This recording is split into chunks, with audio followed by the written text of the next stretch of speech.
Today was wet, very wet. The rain just came and stayed, and it was cold and wet. Walking into school in these circumstances is never good.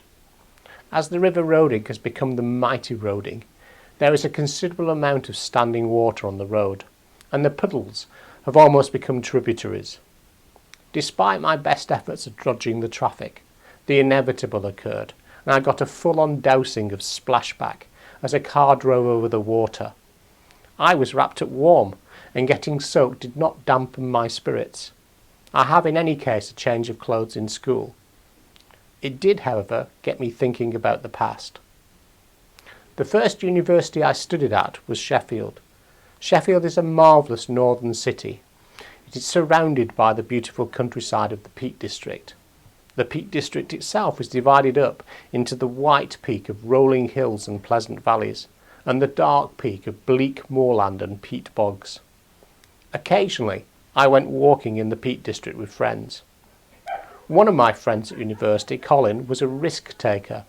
Charismatic and gregarious, he always seemed to wear a leather jacket, liked heavy rock music and to test himself in extreme situations. He later became a policeman. One snowy January day, he suggested that we went on a walk up Black Hill. This sounded suitably interesting, and we had nothing better to do, so off we went.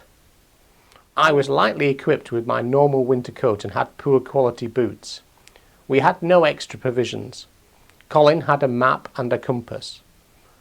I remember, as we were on Black Hill, meeting some mountain rescue people who tutted at us for being ill-prepared and foolish.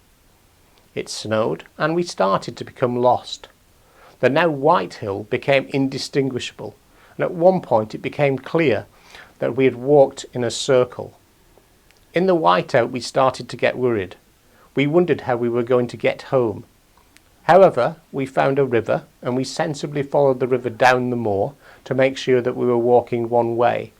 We ended up in Holmfirth of all places and found a bus route home. Why do I remember this walk after so many years? Probably because of the bleakness of the occasion and the jollity of the mood.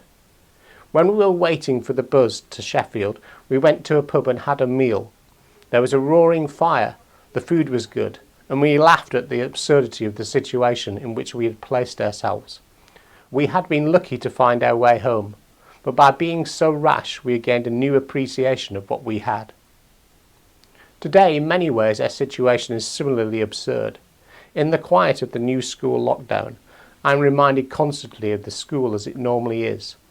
The classrooms empty and waiting, and the small number of children and staff keep the lights on. In our lessons, thanks to the wonder of technology, we can still talk to each other and keep in touch. But it isn't the same as it was, and every day I gain new insights of the pleasure of the normal school experience. All of us, however, must make sure that we find a way to find humour and satisfaction in our current reduced circumstances. I do hope, as well as working so hard in your lessons, you are finding the time to take up new interests. We may never have a time like this again, when we have so much space to think and learn and try to make this time memorable. So at some stage in the future, we will find some pleasure in remembering what we did now.